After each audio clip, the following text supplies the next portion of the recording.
Defence Connect Insight Podcast, your monthly deep dive conversation into the issues shaping Australia's geopolitical, defence and strategic environment.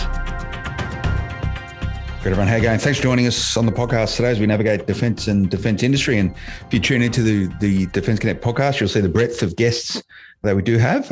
It feels a little bit heavy most recently by those within Parliament, a number of MPs and senators who are joining us to have these conversations, focus on those areas of interest to them. They're discussions we like to have. We get very different views from very different people who are all invested in a positive outcome for Australia. They're just coming up from different angles. Today's discussion, James Paterson, Senator for Victoria and Chair, Parliamentary Joint Committee on Intelligence and Security.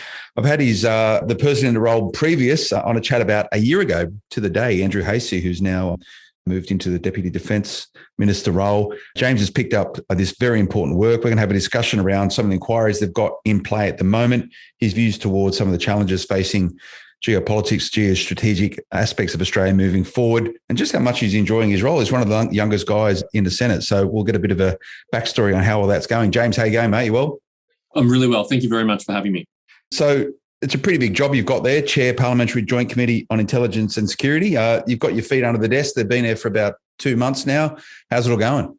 Good. It's an utterly fascinating role, and probably the best thing and most important thing to understand about the committee is it's not like most other parliamentary committees. I mean, every parliamentary committee chair would probably say that about their own committee, but objectively, even before I was on the committee, I had that view.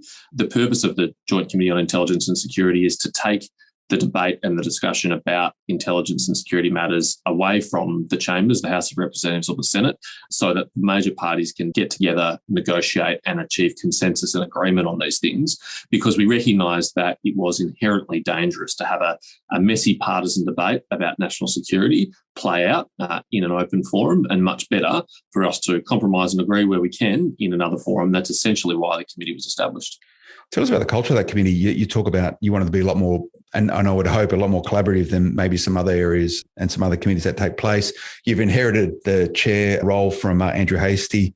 Pretty easy to pick the ball up and run with it, or you've had to change things up a little?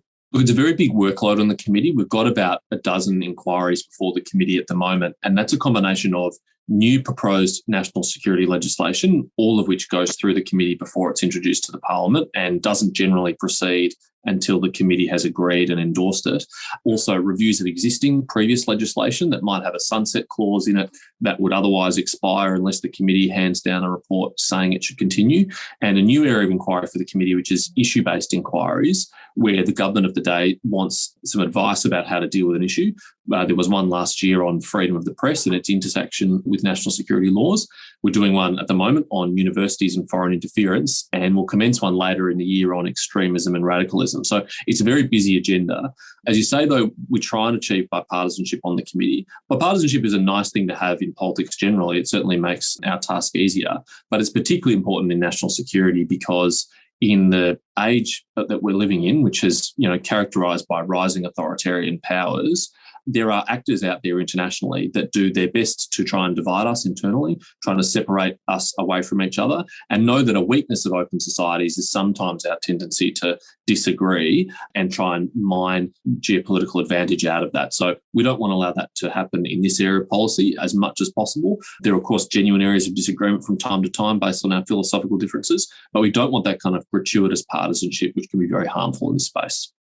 No doubt this committee, both sides of politics sit within it, and you have no doubt pretty robust discussions and debates around the best direction to steer a particular outcome. You're inside this sort of tent where you're getting information which no doubt other MPs or senators are getting. The sort of level of awareness for your colleagues outside of that committee to national security issues, national resilience issues, and that expands out. And I know it's an inquiry going through critical infrastructure. Is this on everyone's radar now of those within the corridors of power in Canberra? It's been growing a lot over the last few years and over the last 12 months in particular. It has gone from being 5 years ago a bit of a niche interest, frankly, of only some members of Parliament who had a particularly strong background or interest in these issues to becoming a much more mainstream central issue of government. And the pandemic has turbocharged that trend that was already under place. It's now much more commonplace for parliamentarians to be grappling with those national resilience and self-sufficiency issues, those sovereignty issues that have been thrown up by the pandemic, not just by the pandemic, but the broader trends I've talked about earlier, the rising authoritarianism and the way that the threats that poses to our way of life and our liberal democracy. So that concern's becoming much more mainstream. And I think probably the level of literacy about national security issues has been increased a lot among members of parliament. But still, if you look at the parliament, you would say that predominantly people don't come from that in a professional sense in terms of their professional background or their academic qualifications. And I'm typical of that. My area of interest and expertise before parliament, although I worked at a think tank, was on economic policy principally, not on national security policy. And so all of us have had to become a lot more familiar with these things than perhaps we thought we would. And when you consider parliamentarians, your colleagues, and words like sovereignty and national resilience are now probably part of the lexicon, is that sort of drilling down into their local grassroots politics as well? Are they finding it's a bottom-down push-up type thing when they're going and doing just local-based activities? Are people asking the questions now about what's happening? Yes, much more. Look, I think probably, to be fair, the public was ahead of the political class on a lot of these issues. And now when I talk to my constituents, whether they're individuals or local businesses or others, if I talk about the need to diversify Australia's international trade, I get a lot of recognition and a lot of head nods. If I talk about the virtue of a bit more self-sufficiency and self-reliance, I get a lot of head nods. The issue of our resilience to external shocks is often proactively raised to me, whether that's in terms of our fuel security, our food supply, critical inputs into our economic system. That's front of mind for a lot of Australians, and they want to see governments generally, collectively, do more to support Australians to achieve those things on their own. And do you think the government's doing a good job in that now in terms of, and it must be the dichotomy of keeping Australians informed about some of the challenges that we have when we're talking about geopolitics in the Indo-Pacific, and those people that I know who are tuned in a lot more to it have a different view to those who just think, oh, wow, China's rejecting our lobsters or our wine or whatever. Do you think the government's doing enough to educate wider Australia about some of the concerns and challenges for the decade ahead? Or is that the role of the media? Is that the role of someone else to look after that?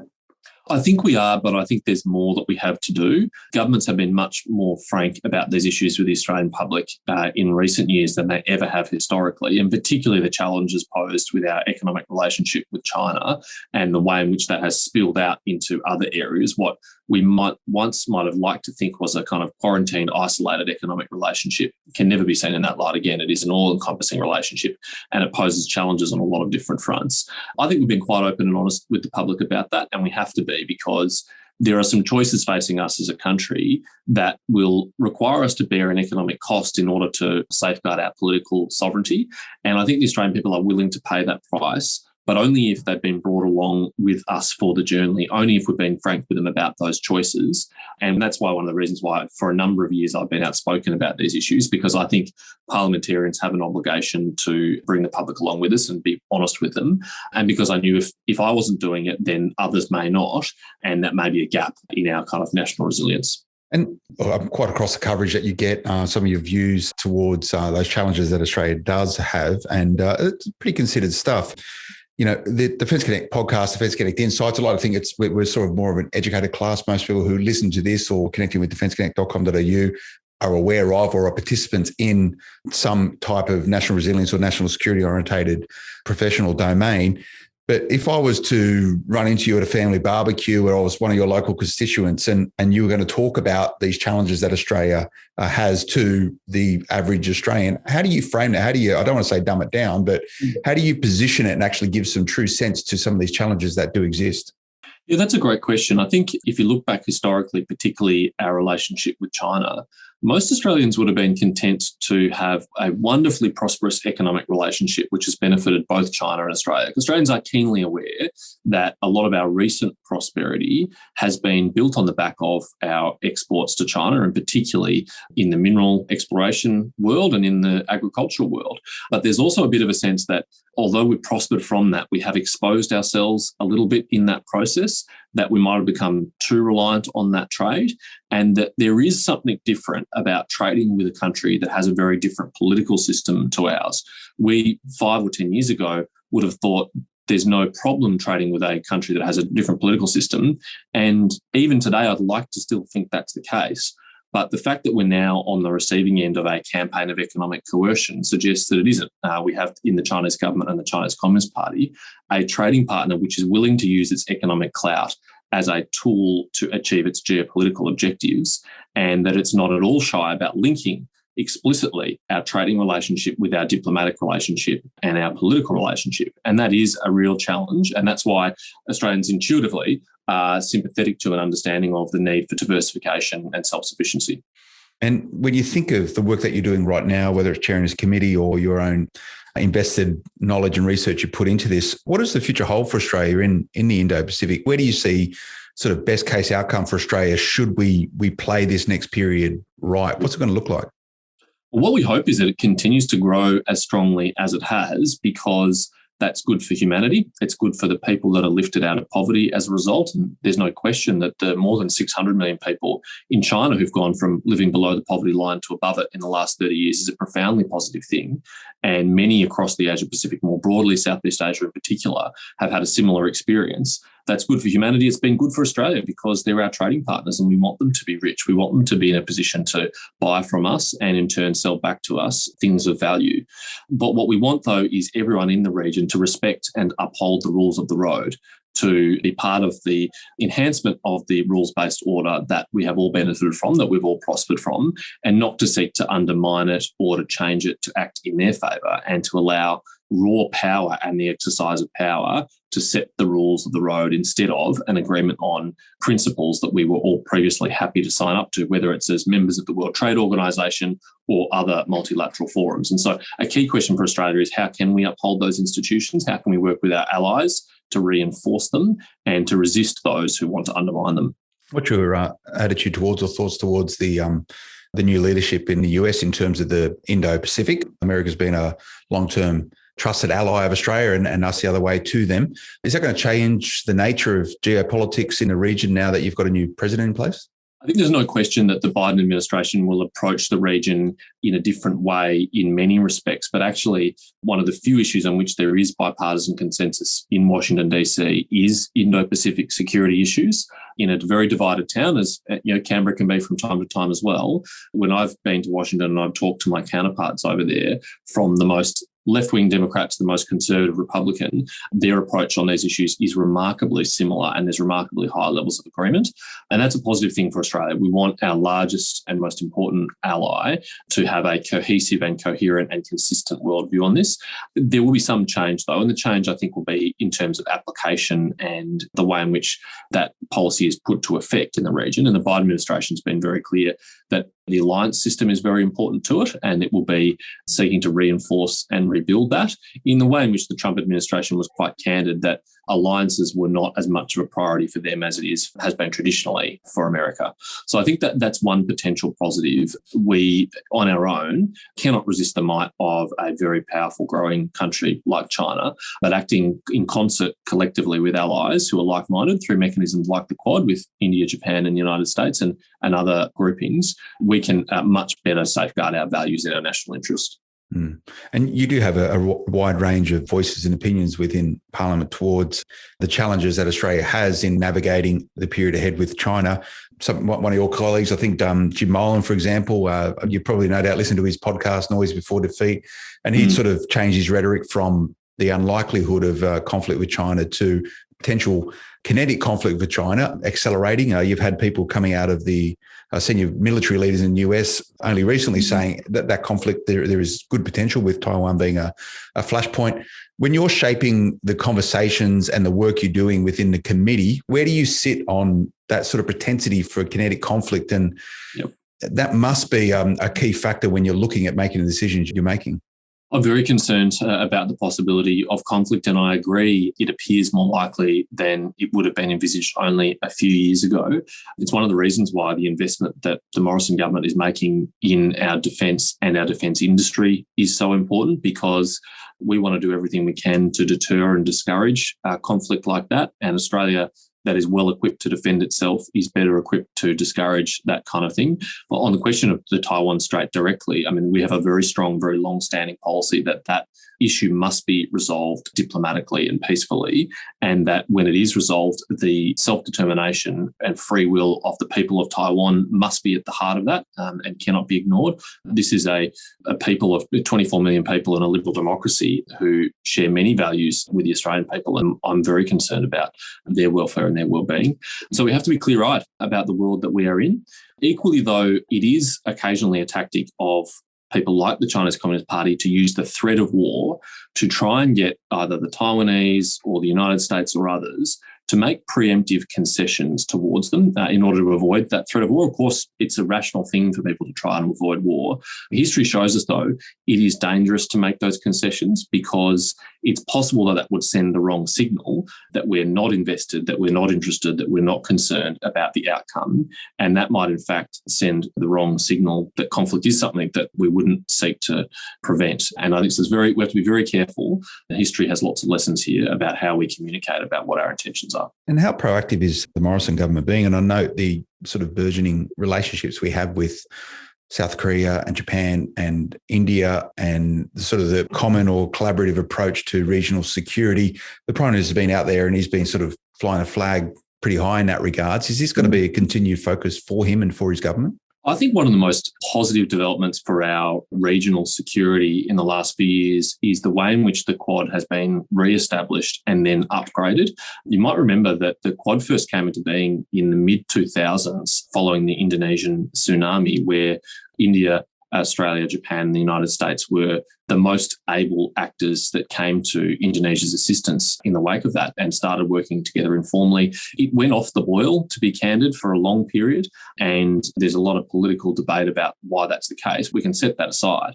But in recent years, it's got back up and running at first at the ministerial level and then following the election of President Biden at the leadership level. And it will allow us to coordinate on a whole range of things. Regional security, first and foremost and most obviously, but COVID-19 and other pandemics that may yet come, climate change, people smuggling, illegal fishing and drug movements in our region. There is a lot that we can work together on.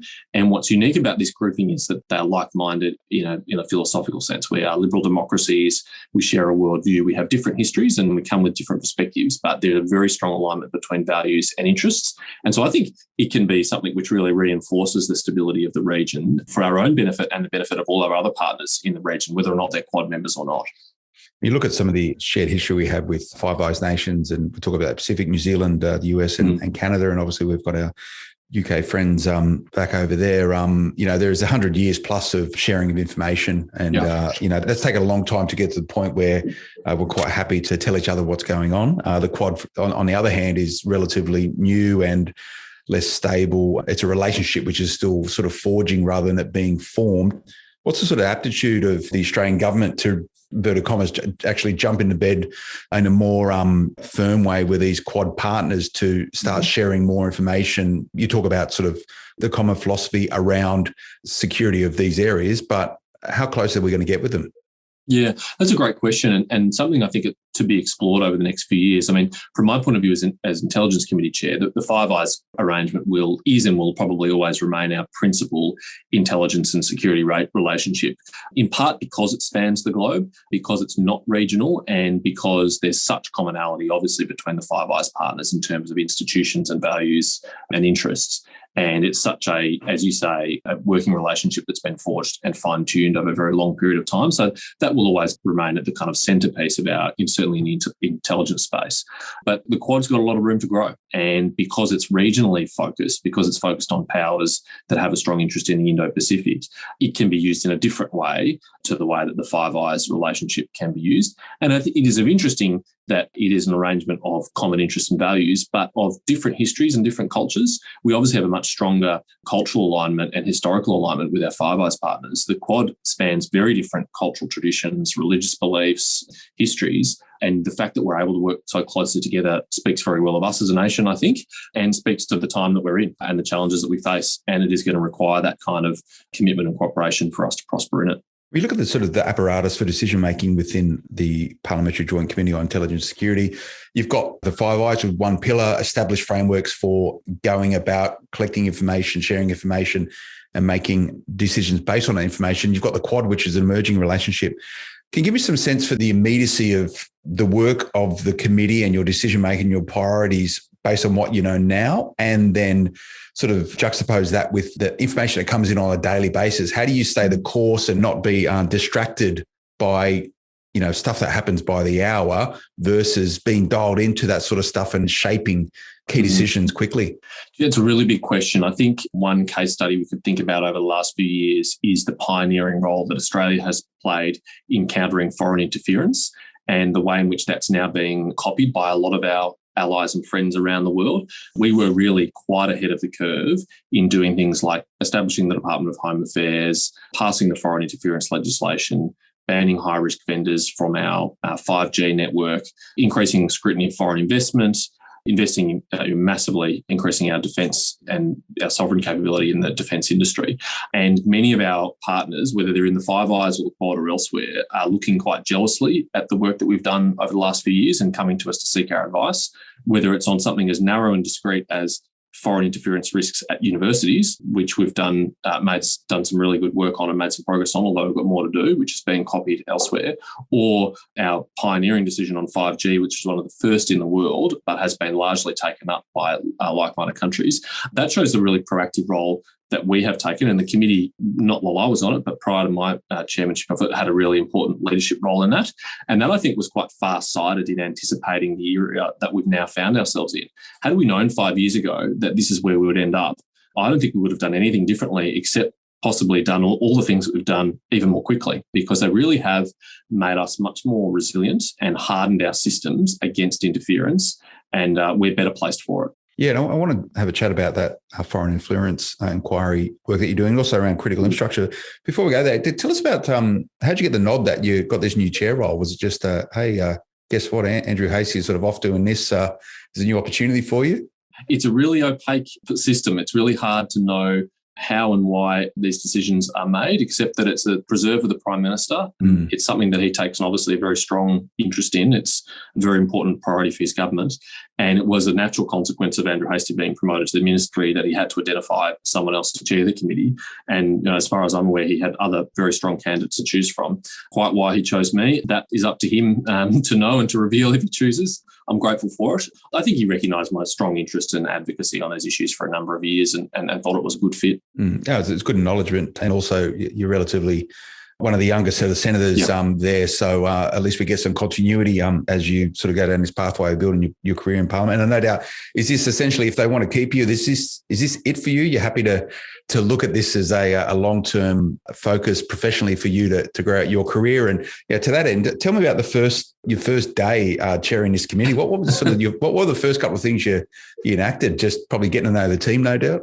Yeah, I mean, look, I think all politicians have ministerial aspirations at some point, but I'm very happy to have given this task. And in many ways, I feel it's a more important task and it's certainly a bigger workload than some ministries can be. And because it's so critical to our national interest, it's one I'm extremely grateful to be in charge of for however long the Prime Minister wants me to. And of course, I can only do it while we're in government. It will go to a Labor committee chair if there's a change of government. But look, day one was getting on top of the existing inquiries. I was pretty familiar with the issues, and in fact, some of the inquiries that the committee were doing were ones that I suggested that to the Prime Minister that they do. For example, Andrew Hastie and I wrote to the Prime Minister to ask him to commission the university's foreign interference inquiry. I was the first person to publicly call for the press freedoms inquiry that the committee conducted last year. So I was pretty familiar with those sorts of inquiries. But this is a highly specialised space. There's a lot of technical knowledge to get across, particularly when you're looking at things like encryption, the dark web, critical infrastructure. And if you don't come from a technology background, half of the task is to get across those issues. And it's also a very legalistic area. If you're not a lawyer, as I am not, you have to be otherwise very familiar with legal concepts of oversight, of scrutiny, of checks and balances, because that goes to the core of a lot of powers that we grant governments. I think we're much better as a non-lawyer in that role. They can sort of be a little bit more open. We won't go there, right? By the way, I think lawyers play a very important role. But, to get into the foreign influence side of things, it's a key important point. And I know you've been getting quite a lot of headlines around it. And no doubt when you moved into this role, chairing it, your access to information probably expanded rapidly and very, very quickly. Was there sort of I was blind and now I can see, as in you were making prior to being elected to the chair, your commentary on the information that you knew, but now you probably know a lot more information. Is there anything that you've just gone, well, this is just overload at all? I certainly know a lot more than I did before, none of which helps me sleep any easier at night than I was previously. That's the question, yeah. And none of which has kind of disabused me of the concerns that I held. It's confirmed the concerns that I held and just probably illustrated them to a greater depth and breadth than I thought it would, and made me understand that the challenges to our national security are so comprehensive. They relate to the cybersecurity of ostensibly completely private enterprises that you would think are not directly connected to the core of Australia's national security, but if they went down in the event of a crisis, could critically undermine our capacity to respond to them. And so that has been a very sobering experience, getting across the challenges and the way in which they touch on every area of life that we experience. So knowing what you now know, is there anything that's too insurmountable for Australia? Should we put the right policy in place? Should we put the right protocols in place? Should we put the right leadership in place? Should we enact the right strategy? As a nation, if we make those decisions right, there should be continuity for our security within the Indo-Pacific, no doubt. Exactly. I mean, it is entirely within our own control. And if we make the right choices and the right investments and the right strategic decisions, we will be able to secure our democracy, our sovereignty, our prosperity, our freedom, not just for ourselves, but for future generations. But it will require very sober, very clear-eyed contemplation of the future and really confronting the reality of the world that we're in. What will be very dangerous is for perhaps the naive worldview that existed in this country 5 or 10 years ago about our security environment to prevail. And as long as we are sober about this and we directly address the challenges that we face, I think we will enter the future more secure and more prosperous than we were before. I mean, look at, and this is really the intersection between policy and how it plays out with business and commerce. Foreign interference in universities. Now, everyone's very aware of how important it is for the university sector to have foreign students who come in and pay their tuition fees, whether it's undergraduate or postgraduate level. And the argument being that if we do not have this investment, we're going to under-realise our potential as researchers in creating new ways for doing stuff in Australia. So it's a bit of a catch-22 that you need the funds in order to do the research. But if you do the research, who owns the research? And is that going to stay within Australia or go elsewhere? How are you framing that in terms of your inquiry? And what sort of outcome do you think we'll get once you've sort of undertaken that body of work? Well, one thing which is really clear is that not all universities have managed these risks prudently in the past, and COVID-19 has exposed that in the way in which some universities were too reliant on international student income, and their whole business model and their financial sustainability has been exposed by that crisis that was always, I think, should have been able to be anticipated, and it happens that it was COVID, but it could have been another event that triggered that. Look, on the positive side, though, good progress has been made with universities in the last 5 years in that at least now all of them have a openly and publicly stated intention of tackling these issues and addressing them. None of them say it's not a problem. The question is, to what extent is there follow-through and what extent are they living up to their rhetoric? Some institutions are doing that much better than others. And some institutions are doing that much better in some areas than others. Some universities take the cyber security angle very seriously and invested in it, but they may not be as well equipped to deal with the talent recruitment programs that have been effectively poaching their researchers and stealing their intellectual property over the last decade or so. And so they need to, the aim of the inquiry and the process we're conducting is to bring all institutions up to that best practice standard so that they're all resilient and resistant to these attempts to interfere with them, to interfere with their student body, to interfere with their research, to undermine what they are as institutions. And is there a case for an argument that's emerging around the sort of consolidation of the university sector? If all these universities have been able to operate with such significant revenues generated from international students, that needs to be tempered to some capacity, which therefore would make a lot of these universities uneconomical. Do you see that sort of outcome evolving through this inquiry? Yeah, look, there are really good arguments on both sides of that. On the one hand, by international standards, Australian universities are very large. They have much more students than their equivalent universities in the UK or Canada or the United States, for example. On the other hand, they're also much more reliant on international student income than those counterpart universities. They typically have less philanthropic support and less corporate support, and the government support varies by jurisdiction enormously, but uniquely Australian universities are exposed to that international student income. And so that is a risk that needs to be managed. It needs to be managed from a financial point of view, from a reputational point of view, from a foreign interference point of view. And thankfully, I think universities have now had a wake-up call and they realise they shouldn't put all their eggs in one basket, just like some other Australian businesses have had that wake-up call, that betting the farm on the Chinese market only may be profitable when times are good, but when times change, and they have, it can expose you to very serious risks. Yeah, COVID's been a great opportunity for a lot of people, very hard for a lot of people, a great opportunity for a lot of businesses to rethink their model. And I guess that sort of intersects in with critical infrastructure. Now, this is critical infrastructure, national resilience. These are terms that weren't really bandied around 5 years ago. And now they're at the sort of tips of everyone's tongue, particularly within government. But I would say also all businesses now have an appreciation for where they sit within this concept of critical infrastructure, fuel security, access to the internet, whatever it is. As part of your inquiry, what's going to be an outcome you hope from undertaking that in terms of critical infrastructure? Well, the government's proposed new critical infrastructure legislation, which both increases the power for government to deal with critical infrastructure assets and broadens the definition of what constitutes critical infrastructure under a previously more narrow definition.